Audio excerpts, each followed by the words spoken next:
Hello, my name is Javier Medina, and I'm going to do the Lab 2 chemical reactions, so chemistry and limiting reactant and percent yield lab. So the purpose of this experiment is to observe and identify types of chemical reactions and to experimentally determine how a limiting reactant will affect the amount of product formed.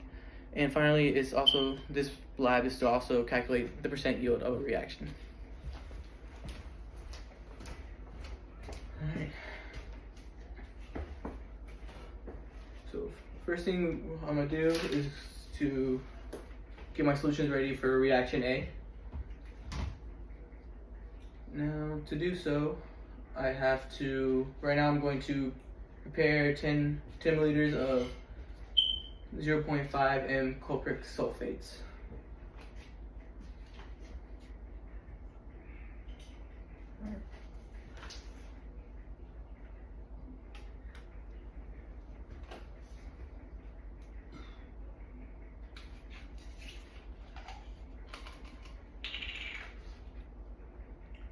Oh, I am also wearing gloves, pants, and proper shoe wear, and I'm also wearing my goggles.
So, as you can see, the solution became thicker, and it has like hints of yellow or white. It has a hint of yellow, white inside the test tube.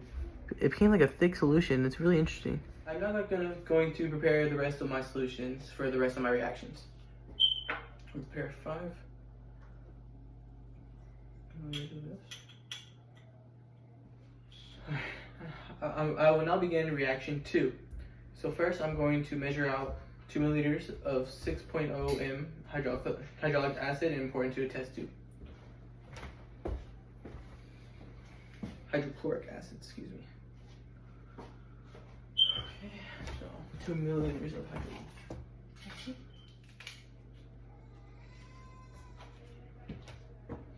Okay. And I'm now going to wet it with the paper from, Now I'm going to wet it with the ammonium hydroxide.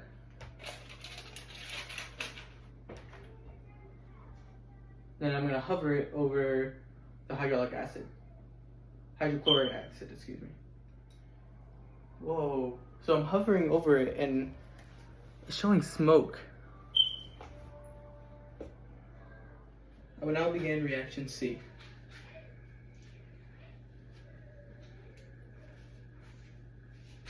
Okay. Alright.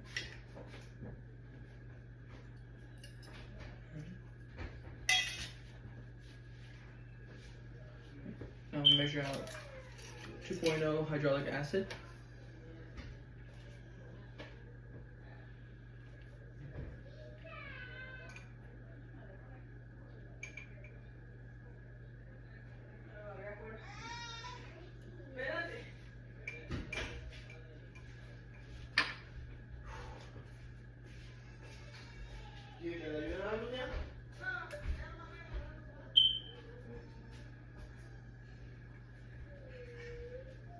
Okay.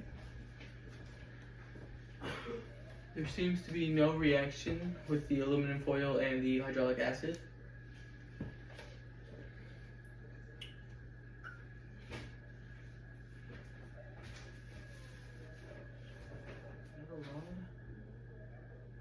So it says here that to attach to metal rod.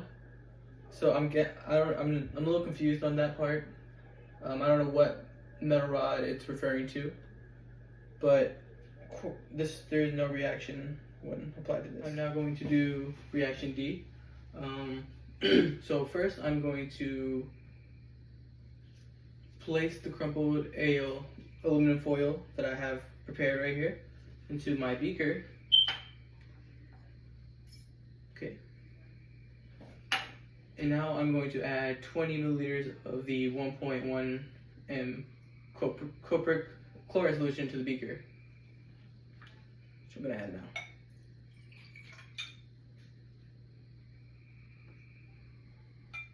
Okay.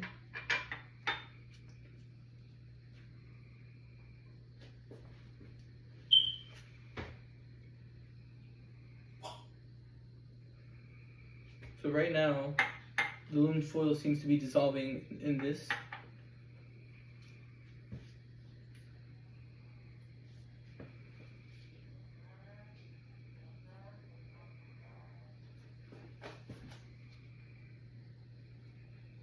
So now, looking at this, the aluminum foil is now looking like it's almost fully dissolved.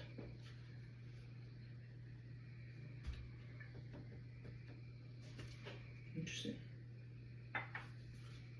Okay, so that was the last one, and now I'm going to clean up everything, and then I'm going to go straight to my conclusions and analysis. Let me show you.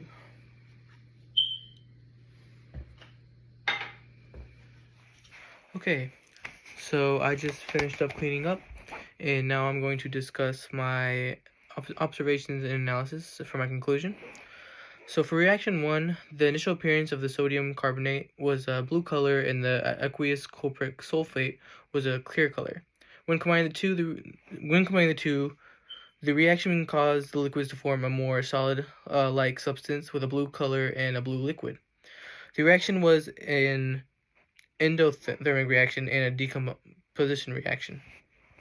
For reaction 2, both solutions had a color like a clear-like substance prior to the mixture.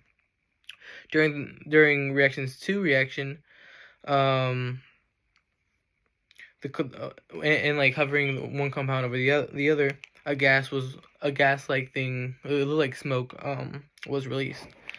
So with that, I believe that this was an exothermic reaction and a double replacement reaction. For reaction 3, so for reaction 3, it was definitely like the most odd of the reactions, because I didn't get really any solution or like any results from that. So I did some research, and I discovered that if the reaction went as planned, it would have been an exothermic reaction and a single displacement reaction. Now, so for reaction 4, before the mixture, the 1.1 m aqueous copric chloride, it had a bluish color before the mixture, and when combining the aluminum foil with the copric chloride, the aluminum began to dissolve and release like some gas. The mixture also turned a greenish color, which led me with all these factors, it led me to believe that it was an exothermic reaction and a single replacement reaction.